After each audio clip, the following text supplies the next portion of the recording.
Jadi kuncinya the law of attraction itu hindari pikiran-pikiran negatif, hindari pernyataan-pernyataan yang negatif. Karena itu akan menjadi kunci hadirnya energi-energi yang negatif di sekeliling kita. Itu ada quote juga yang saya bawa dari Henry Ford. Teman-teman mestinya kenal tokoh ini. Ini berhubungan dengan otomotif ini, Henry Ford. Ada quotes yang terkenal sekali dari Henry Ford ini. Whether you think you can or you can, either way you are right.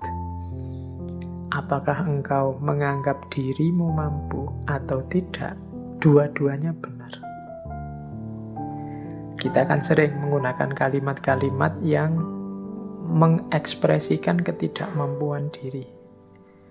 Aku ndak bisa baca loh, aku ndak cakep loh, aku ndak bisa ngomong di depan publik loh, aku ndak bisa menari, aku ndak bisa berenang, aku ndak bisa menyanyi. Ya sudah, karena kita sendiri deklarasi kita ndak bisa, ya akhirnya ya kita memang ndak bisa. Padahal kalau mau kita bisa kok.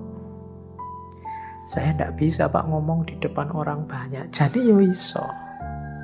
Cuma karena sudah merasa ndak bisa, ya selesai dengan ketidakbisaanmu.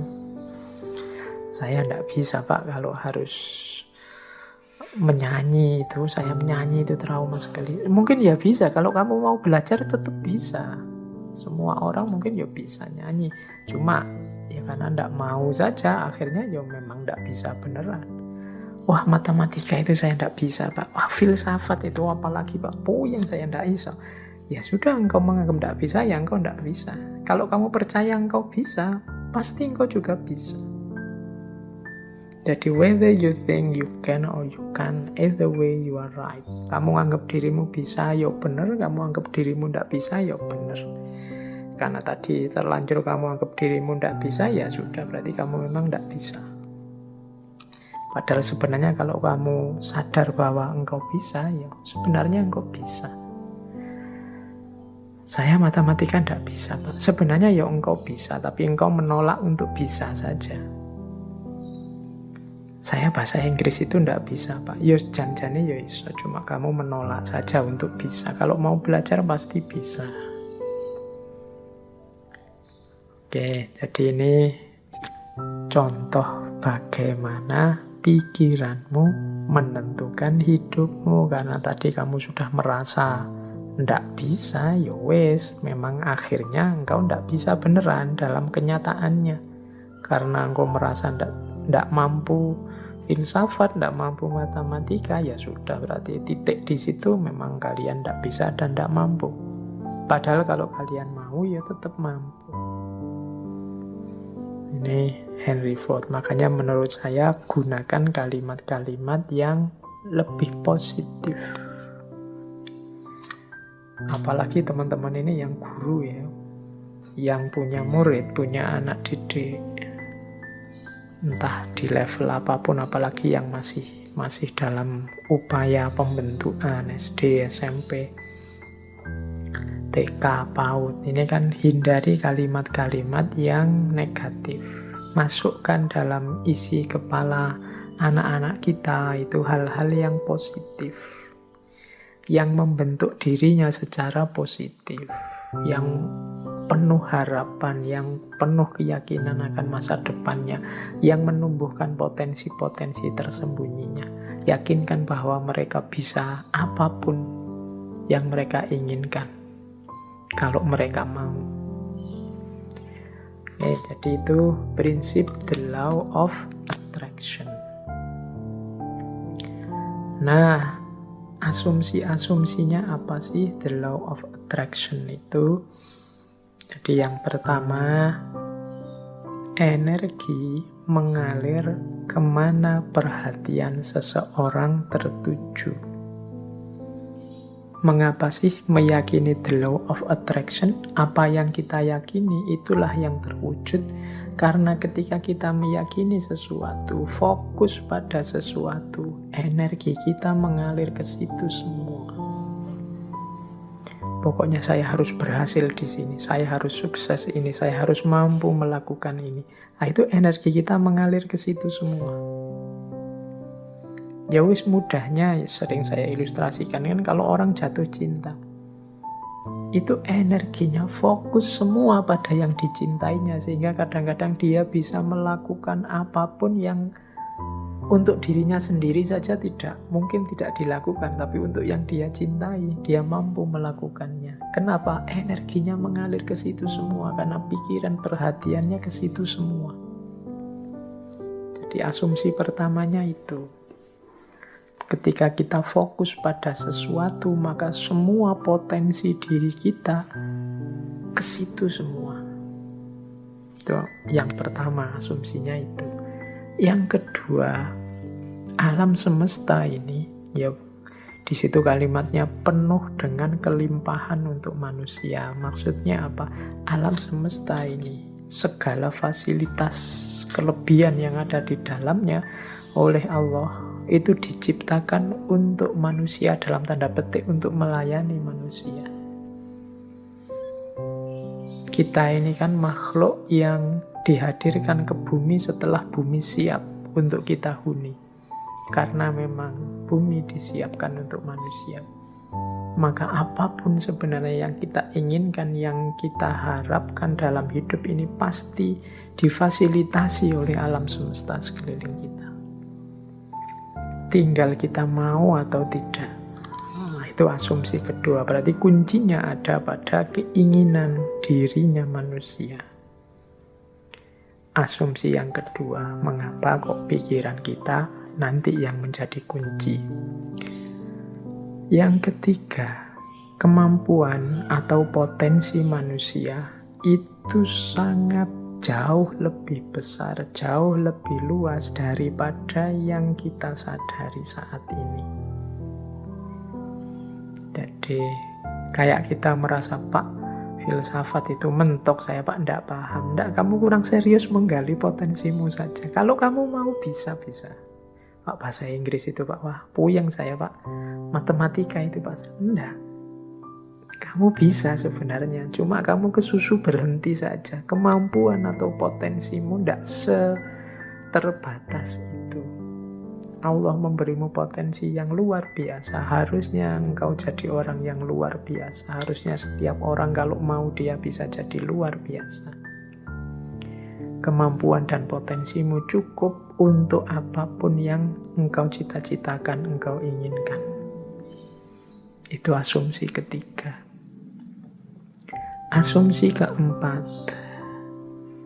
hidup ini tujuan dan isinya tergantung pada keputusanmu sebagai manusia.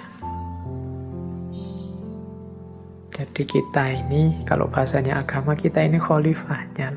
Wajahnya hidup ini tergantung kita. Termasuk hidup kita ini ingin jadi apa, ingin seperti apa, kuncinya di kita sendiri. Dan pilihan-pilihan hidup itu tidak terbatas. Pak, saya ini anak desa, bapak saya cuma tani, berarti ya cita-cita paling tinggi paling saya bisa itu. Enggak ya, kalau kamu matok serendah itu cita-citamu, ya enggak jauh-jauh dari situ. Panjang setinggi mungkin. Pilihan banyak, enggak terbatas. Wawasanmu harus luas.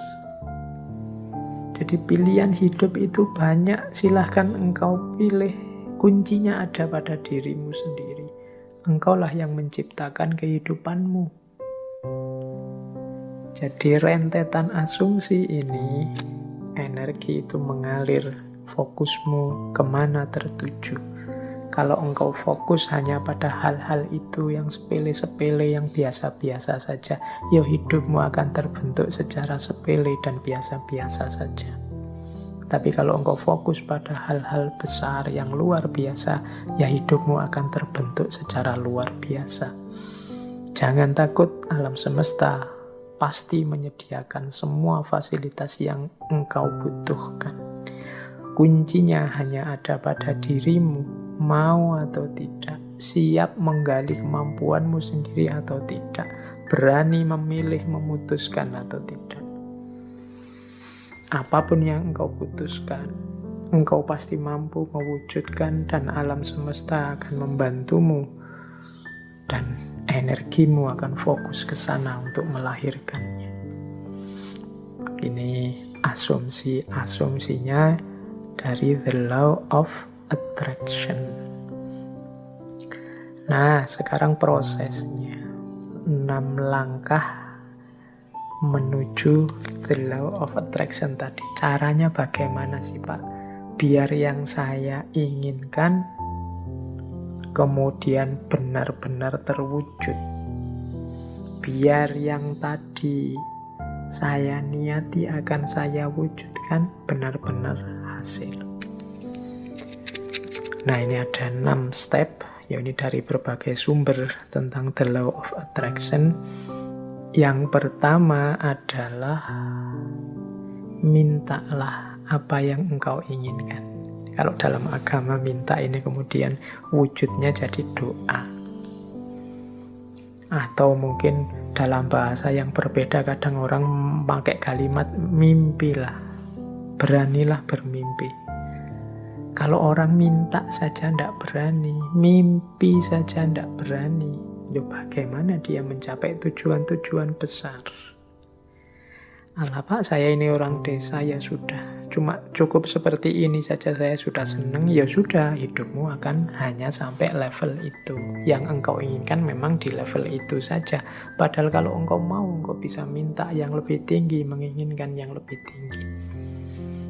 Inginkanlah. Jadi mintalah itu sama seperti inginkanlah apapun yang engkau inginkan yang besar-besar. Kalau sudah menginginkan, sudah minta, jangan lupa. Percayalah bahwa yang engkau inginkan itu akan terjadi. Nah, ini yang kadang-kadang kalau dibaca sepele, tapi dijalankan berat. Keyakinan. Saya sering menyatakan kita itu kalau berdoa kadang setengah-setengah. Setengah-setengah dalam arti kita sendiri tidak yakin doa ini akan dikabulkan. Jadi wong kita sendiri tidak yakin bahwa keinginan kita akan terkabul. Ya wes, tidak akan wujud wong kita sendiri tidak yakin. Kalau kita yakinnya 50%, ya wujudnya mungkin ya hanya 50% nanti buahnya. Jadi ini bagian dari the law of attraction adalah keyakinan kita, kemantapan hati kita. Saya Pak nanti pasti bisa dapat jodoh yang cantik, yang kaya, yang macam-macam. Tapi terus kamu sendiri yang mementahkan. Tapi apa ya mampu ya Pak, wong saya itu hanya orang desa, wajahku ya pas-pasan gini, ya mesti raiso Pak. Ya sudah, kamu sendiri pesimis gitu ya tidak akan wujud. Engkau sendiri yang mementahkan doamu, engkau sendiri yang mementahkan keinginan-keinginanmu. Ya alam semesta sekelilingmu, kemampuan potensi besar dalam dirimu yang tidak akan keluar, kamu sendiri tidak yakin. Kalau engkau yakinnya 50%, ya keluarnya 50%. Jadi yang kedua, percayalah, yakinlah bahwa apa yang engkau minta pasti akan terwujud. Nah, yang ketiga ini siapkan dirimu untuk menerima kesuksesan sebagaimana yang engkau minta. Ya kan? Yo, kalau engkau minta, Pak, saya punya tujuan lulus kuliah yang paling cepat. Saya ingin lulusnya saya paling awal dengan nilai paling tinggi. Lalu kamu harus menciptakan dirimu sejak sekarang sebagai orang yang siap sebagai mahasiswa yang lulus tercepat terbaik. Kalau engkau bercita-cita punya, kayak tadi ya, meskipun artifisial, punya istri cantik, punya istri kaya, punya istri luar biasa, ya bersiaplah, ciptakan dirimu sebagai orang yang pantas punya istri cantik, kaya, dan lain sebagainya. Jadi di antara tandanya bahwa engkau yakin akan terkabul itu engkau siap-siap untuk menerimanya. Lah kalau engkau tidak siap menerimanya, ya dia tidak akan hadir. Siapkan lahir batinmu untuk menerima anugerah terkabulnya doamu. Tapi kalau engkau tidak siap lahir batin, itu ibaratnya wadah. Kalau engkau minta diberi air, misalnya, ya siapkan mangkok yang bisa menampung air. Kalau engkau minta diberi beras, ya siapkan kantong yang bisa menampung beras, kan itu. Lah kalau engkau tidak siapkan kantongnya, tidak siapkan mangkoknya, air dan beras itu mau ditaruh di mana, ya dia akan lewat begitu saja dalam hidup. Jadi yang ketiga, siapkan dirimu untuk menerima. Mungkin engkau pernah berdoa, sebenarnya doamu itu kabul, tapi engkau tidak siap menerima. Sehingga anugerah itu lewat begitu saja. Teman-teman mungkin pernah dengar cerita atau membaca cerita ya, satu ketika ada banjir, kemudian ada orang yang naik ke atas genteng menunggu datangnya pertolongan. Dia berdoa, ya Allah, semoga selamatkanlah aku dari banjir ini. Kemudian tiba-tiba datang tim SAR membawa perangkat untuk penyelamatan. Dia mau menyelamatkan dia tidak mau. Tidak, saya menunggu Allah langsung yang menyelamatkan saya, bukan tim SAR. Silahkan lewat saja. Kemudian tim SAR lewat begitu saja, wong dia tidak mau. Sampai hari berikutnya juga begitu. Tim SAR balik lagi, dia tetap tidak mau. Menunggu langsung pertolongannya Allah. Akhirnya dia meninggal. Wong yo tidak cepat-cepat ditulungi. Nah, begitu sampai di akhirat, dia protes sama Allah. Ya Allah, saya berdoa loh untuk meminta pertolongan-Mu, wong aku ini orang soleh. Kok engkau tidak datang-datang menolongku? Terus Allah jawab, lah aku kirimkan tim SAR pertama, tim SAR kedua, tim SAR ketiga. Itulah mbok anggap pertolongan dari siapa? Ya ternyata dia tidak siap untuk menerima pengabulan doanya. Baik, yaitu ilustrasi kasarnya. Yang ketiga, bersiaplah tadi ya menerima terkabulnya doa. Jadi yakin, percaya, dan siap. Yang keempat,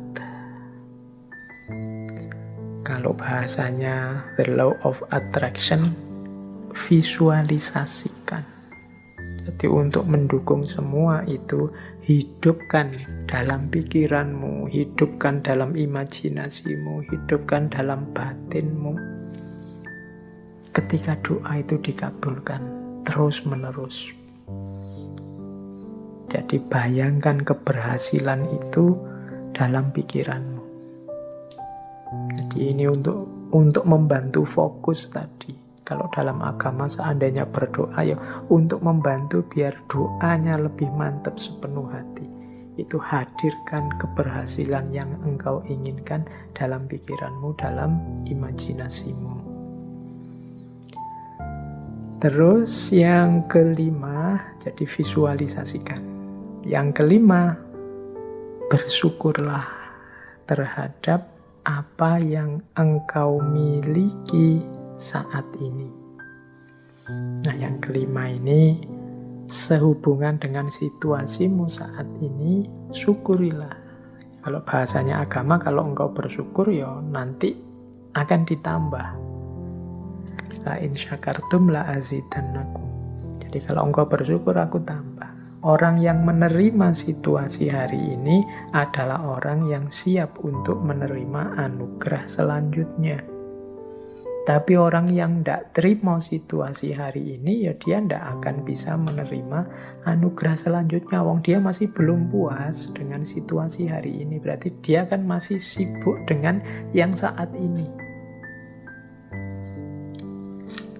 Hidup itu kan, kalau bahasa Al-Quran, fa'idha farohta fansob, kalau sudah tuntas ini ganti yang selanjutnya. Kalau kita sudah puas dengan yang sekarang, berarti kita siap menjemput yang selanjutnya. Kalau kita menerima anugerah-anugerah hari ini, berarti kita siap untuk ditambah lagi anugerah selanjutnya. Kalau kita masih belum puas dengan yang sekarang, ya tidak akan ditambah, wong kita belum puas. Yang sekarang berarti belum beres. Masih kita keluhkan, masih kita komplain, masih kita protes. Jadi yang kelima, jadilah pribadi yang bersyukur.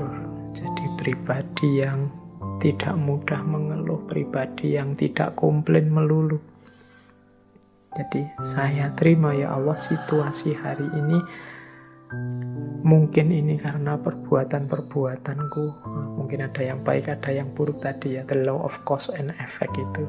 Saya syukuri yang baik-baik. Dan aku mohon selanjutnya berikan aku. Nah, itu namanya siap menerima anugerah selanjutnya. Dan yang terakhir, untuk mencapai tujuan dari yang kita inginkan, menurut the law of attraction tadi, rencanakan dan usahakan langkah-langkah untuk menarik apa yang engkau inginkan. Orang yang pikirannya fokus pada keinginannya, sangat serius pada cita-citanya, itu pasti dia tidak diam saja. Jadi kelihatan. Jadi bukan orang yang minta terus tidur.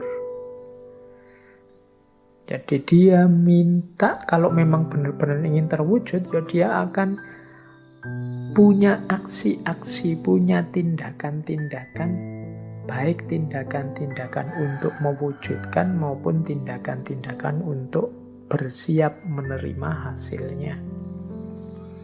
Jadi di yang terakhir ini sebenarnya sifatnya otomatis. Kalau kita sedang sangat cinta dengan seseorang misalnya, itu tanpa disuruh kan kita akan melakukan banyak hal untuk meraih cintanya. Ini sudah otomatis. Tapi kalau kita tidak terlalu cinta atau setengah-setengah, ya mungkin tidak terlalu serius juga melakukan sesuatu untuk mendapatkan cintanya. Jadi logikanya seperti itu. Kalau kita memang cinta sama Allah, tidak perlu diperingatkan tiap hari, tidak perlu diancam-ancam dengan neraka, tidak perlu diiming-imingi dengan surga. Engkau pasti sudah selalu ingin dekat dengan Allah, melakukan aktivitas apapun yang membuatmu dekat dengan Allah. Ini otomatis. Jadi ini 6 langkah dalam konteks the law of attraction. Mintalah apa yang engkau inginkan. Percayalah bahwa yang engkau inginkan pasti nanti akan terwujud. Persiapkan dirimu untuk mendapatkan apa yang engkau inginkan. Kemudian visualisasikan, bayangkan keberhasilanmu dalam pikiranmu, dalam batinmu. Syukurilah kondisimu saat ini. Upayakan sejauh kemampuanmu untuk mewujudkan keinginanmu. Maka alam semesta, Allah akan memberikan anugerahnya mewujudkan keinginanmu. Itulah the law of attraction.